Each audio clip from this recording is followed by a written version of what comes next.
Don't you love it when teens come together for a great project? Hi, I'm Connie Vandeman Jeffrey, and this is All God's People.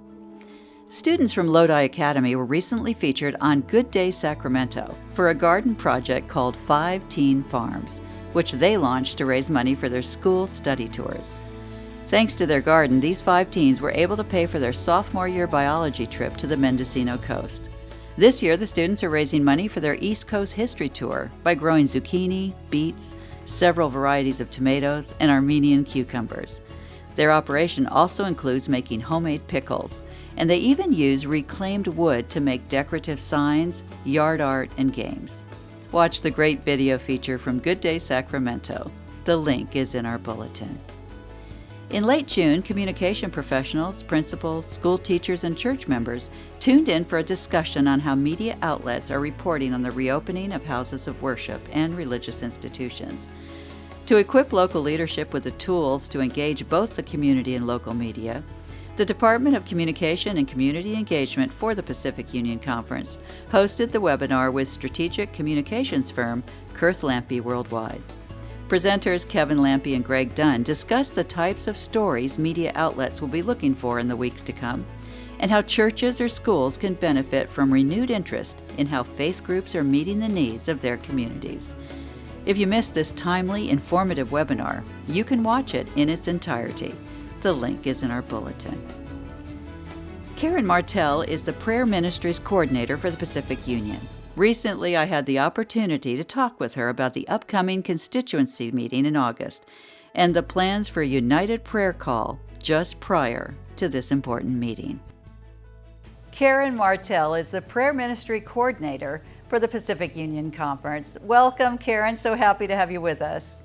Oh, thank you, Connie. I'm so glad to be here. This is exciting. Well, tell me a little bit. I know that you've been a prayer ministry coordinator for the Pacific Union for nearly 20 years, and you're known as the Prayer Lady. And tell us a little bit about what's coming up in August about the United Prayer Initiative. Well, I'll tell you, Connie, I was so excited when Ricardo and Jorge called me and asked us to coordinate a prayer event before constituency meeting, because that is where our heart is at this time.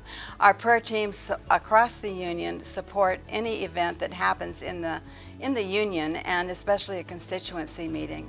And so we're just thrilled to be a part of it, and thrilled to be able to sponsor and to develop this prayer time, a united prayer for the union. And the purpose is to pray together for the union, for the Holy Spirit, and for God to just send His Spirit and fill the constituencies with all that He is, so that we have a love for one another and that we are united.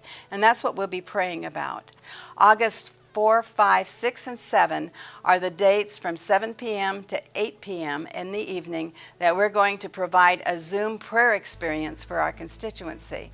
And we're inviting everyone to be a part of it. And when they had prayed, it's an upper room experience. And we know that we're going to have that experience as we come together and pray with one voice for God to do something big for this union. He wants to do above and beyond anything that we can ask or think. And the sole purpose of this is for God to pour His Spirit out on our constituency and to do something new in our union over the next 4 years. We know that God is great, He is good, and He will do whatever we ask. When 2 or 3 people are gathered together in His name, Matthew 19 says that He will do and answer our prayers more abundantly than even if we were praying by ourselves. That's God's intention. Thank you so much, Karen. We appreciate you being here. We'll be praying, and we know that you'll be praying for us as well. Thank you. The July Recorder should be in your mailbox this week, and it includes a wonderful article from Pastor John Brunt entitled, "Incredible Reality, Infinite Love."